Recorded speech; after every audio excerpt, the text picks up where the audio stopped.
होशियार राजकुमारी। बहुत समय पहले की बात है। एक सुंदर और समृद्ध राज्य था। वहाँ के राजा न्यायप्रिय और दयालु थे, और रानी भी उतनी ही समझदार और प्रजा के प्रति स्नेह रखने वाली थी। लेकिन एक चिंता हमेशा उनके मन में बनी रहती थी।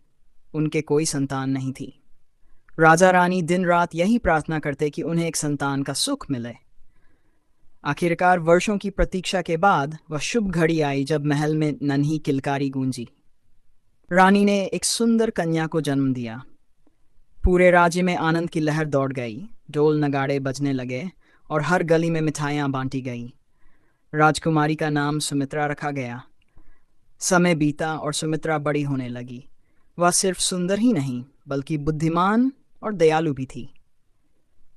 महल में रहने वाले सेवकों से वह प्रेम पूर्वक बात करती, जरूरतमंदों की मदद के लिए हमेशा आगे रहती। राजा रानी को अपनी पुत्री पर गर्व था और प्रजा भी उसे बेहद सम्मान देती थी। लेकिन फिर एक दिन राज्य पर संकट आ गया। महीनों तक बारिश नहीं हुई, जिससे भयंकर सूखा पड़ गया। खेतों की फसलें सूख गई, नदियां और तालाब खाली हो गए, और लोगों के घरों में अन्न का एक दाना तक नहीं बचा। राजा ने मंत्रियों की सभा बुलाई, पर कोई समाधान नहीं निकला। राजकुमारी सुमित्रा ये सब देख रही थी। उसका हृदय रो उठा। वह अपने माता पिता के पास गई और बोली, पिताजी, हमारे महल के भंडार में इतना अनाज है, तो हम इसे अपनी प्रजा के साथ क्यों नहीं बांटते? राजा कुछ क्षण के लिए चुप रहे। फिर उन्होंने कहा, बेटी, तुम्हारी बात सही है।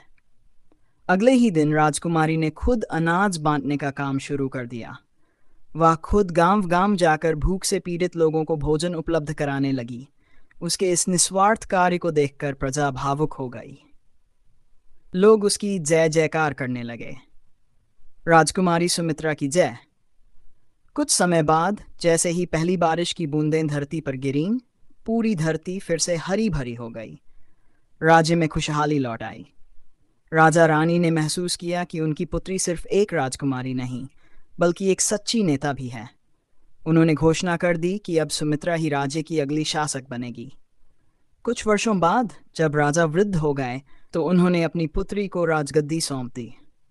राजकुमारी सुमित्रा ने हमेशा न्याय और दया का मार्ग अपनाया। उसकी बुद्धिमानी और परोपकार की भावना ने राज्य को और भी शक्तिशाली और समृद्ध बना दिया।